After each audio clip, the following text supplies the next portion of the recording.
Hello and welcome back to another Mackland Motors YouTube video. Sorry I haven't uploaded for a wee while. I've been full of hay fever, the cold and asthma, so my voice hasn't been sounding very great and I didn't want to put you guys through that because I sound awful, so we're just going to have to roll with it. Today's video has been suggested by my good friend Tom Bailey. Go check him out on Instagram, it's at IamTomBailey1 I think. He's the owner of the blue MG3 which I've driven on the channel in July. So the topic of today's video, as you might have guessed from the title, is things I like and dislike about my 2018 MG3. This is now my only car at the moment, I'm afraid, so I'm getting used to driving it all the time for everything, and I'm picking up some more things about ownership that I'm going to go through today. So I'm going to start on a good note of things that I like about the MG3, or maybe my one. One thing I really like about the MG3 is you get a really good specification for the price point. So this late example of a 3 Form Sport has got cruise control, which I find very useful, although there's a wee crack on the plastic there, which is annoying. You've got air conditioning, which really works, and a built-in Bluetooth telephone and media system. All around electric windows with electrically adjustable door mirrors which are heated as well. And you get start stop on all post 2016 models as well. So these are all little features which I find really useful and helpful and make life a bit easier, and it's great to have on a car of this price point. This car new was £10,695 in March 2018. Another aspect which I really like about the MG3 is the exterior styling. I really like these LED daytime running lights. How they're angled, I think they look quite sharp and aggressive almost. Not aggressive, but they look purposeful. And I like the V shape of this chrome grille and the big badge and the big plastic air intake at the bottom. And coming round, I really like the lines along the car, so this strong shoulder line that follows us round to the back with the vertical tail lamps, and it's got quite a squat but sticky out bottom, which again I really like. I know styling is subjective and what I think is going to be different to what you think, but overall I think it's a really good looking little car. Another aspect which I do like is actually the interior design. I really like these light seats with the red stripe on them. It's quite different and it stands out.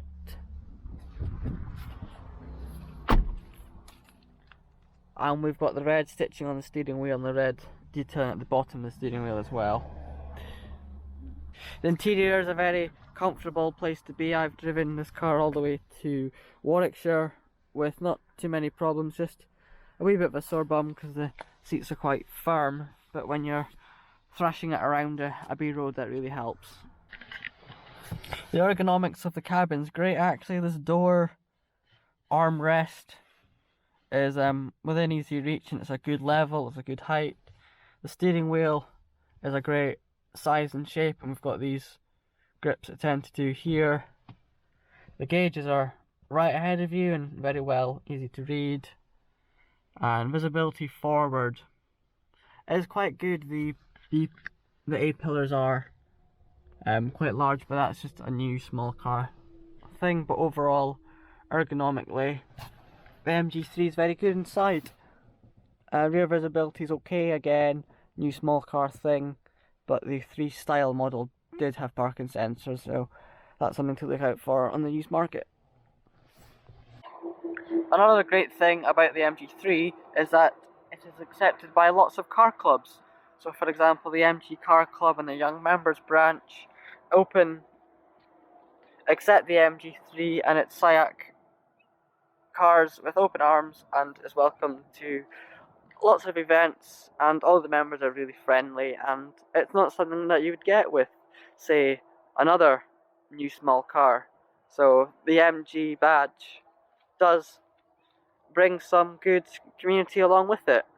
I've said this many times on video, but it's still true again that the ride and handling balance on the MG3 is fantastic. It handles superbly, and you can really get some pace up around some B-road bends and keep up, and it's great fun. And the hydraulic power steering, which is again rare on a new small car, gives you great feedback through the wheel, and it's really great fun to not thrash about but have good fun with, but you're not breaking the speed limit at all. And that's one thing that MGs have always been good at, so it's good that although this is a clean sheet design from a new company, that the old feeling and values have been continued through. Now moving on to the things that I don't quite like about the MG3. One of them, which isn't really related to the car as such, it's more the negative opinions from misinformed people who don't know much about these cars, or never driven one, or never actually owned one. As soon as I mention I've got an MG3 and they ask, oh, what's that, and I tell them about it, they go, oh, it's cheap Chinese, oh, it's not an MG, oh, it'll fall to bits, oh, it's a rust bucket, oh, they're terrible, blah blah blah blah blah. And it's all from people who's never driven one or never owned one. And I think it's just wrong to spread opinions on things that you don't actually know about. Sometimes you do get quite rude and horrible comments online about the car, but I'm just sort of having to live with it. Really, it shouldn't happen, because it's just a good value little small car. I don't know what people are so angry about, but hey, I like it, and everyone I know who has one likes it, so it can't be that bad. Another issue which seems to be quite common, which I really don't like about the MG3, and it's about to be sorted, is there's questionable quality in some places. The car's a wee bit grubby, so you'll have to excuse that, I'm afraid. But there's paint chipping on 3 out of 4 wheel arches, and this car is only 4 years old, which is rather disappointing, but I've got it booked into a body shop to get that fixed. Sadly, MG don't really want much to do with it, nor do their dealers, so that's another grumble point, and it's clear that it's a quality issue, because at the top of the windscreen again we've got large stone chip damage, which you wouldn't find on other 4-year-old cars. Again, really disappointing, but it's being booked in to be fixed, and MG don't really want much to do with it either, which is very poor show. Another aspect which is okay about the MG3, but it's not brilliant, is the fuel consumption. It's not as good as, say, a Ford EcoBoost, because it's not turbocharged, and it's a 1500cc engine, so for the size of the car it is quite a large engine with no forced induction or help along the way. I'm getting mid-30s MPG, driving on B roads enthusiastically, which again isn't terrible, but it's not as good as Mum's Fiesta. My record was 47 MPG, and that was between Birmingham and Carlisle at a constant 55 miles an hour on the cruise control up the M6. So if you drive gently at a steady speed on the cruise control, it will be better than fast and slow through corners and B roads, but that's just where I live, and that's just how I have to drive and commute, so I just have to deal with it. And the final aspect about the MG3, which upsets me and makes me quite grumpy, is that lots of dealers seem to be quite unsure about their own product. When it was time to get this car serviced, I phoned 2 MG dealers and told them the exact details of the car, and MG have got their own service schedules for each variant on their website, so I sent that to them and explained that the items I would like for the year, and they came back with completely different quotes, and were adamant that this car, because it was registered in 2018, was a facelift model, which has different servicing requirements to the pre-facelift model, and they didn't seem to understand the concept of pre or post facelift and what that meant, and they didn't seem to really know what this car was, even though it sold me to it. So that made me quite grumpy, and I've decided that I don't want to give my custom to that dealer if they don't know about their own cars.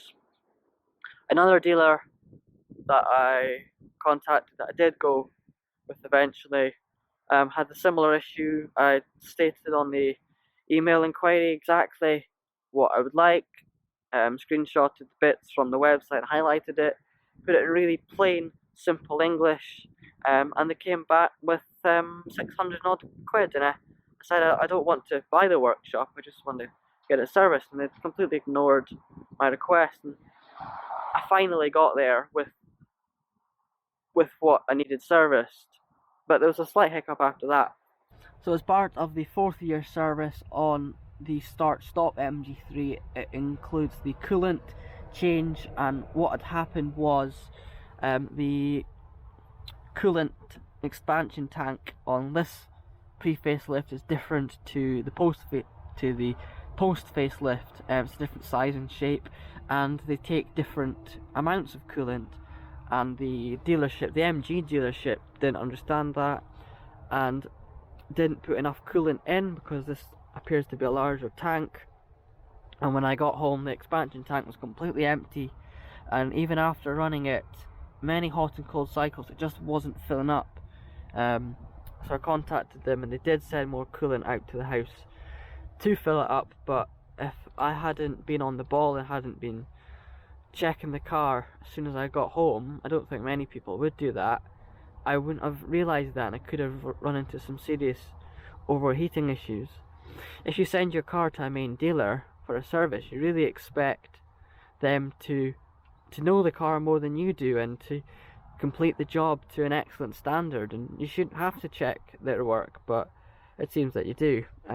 So thankfully we won't have to go through this experience again, because this car will be out of warranty by the time the next service comes around. So I'll be doing it myself, because I can save quite a lot of money and take comfort knowing that the job is done to standard. I'm not a mechanic, but I can do routine servicing. I have done that on several cars before, and it's all fairly straightforward on this car. So all the negative flaws around this car aren't really on the car as such, it's more the dealer network, the company, and some of the public, which you can't fault the actual design and mechanics of the car for. But overall, it's a really great car, and I love owning it, and I've said to myself that I'm never going to part with this car. So overall, the MG3 ownership is more a positive experience than a negative experience, and I wouldn't be wanting to keep this car forever if it was a bad car. So I hope that this video has been somewhat clear and concise. I felt like I maybe rambled a wee bit, but there we are. So if you have an MG3 like this, or maybe a newer one, or an older one without start-stop, please let me know in the comments what your experiences are of ownership, and bits that you like and bits that you don't like on your car. So thanks Tom for suggesting this video. I hope that you've maybe learned a bit more about the MG3. I know that our friends Joseph Lloyd and Joshua Langstaff, Joseph had an MG3 and Joshua still has his MG3, both pre-facelift and both 3 style models, so we speak often about our experiences with them. So if you've enjoyed this video, please remember to like, comment and subscribe for more MG3 content coming soon. And if you've got some ideas, please let me know, because I would love to make videos that you want to see. But in the meantime, I'll catch you later.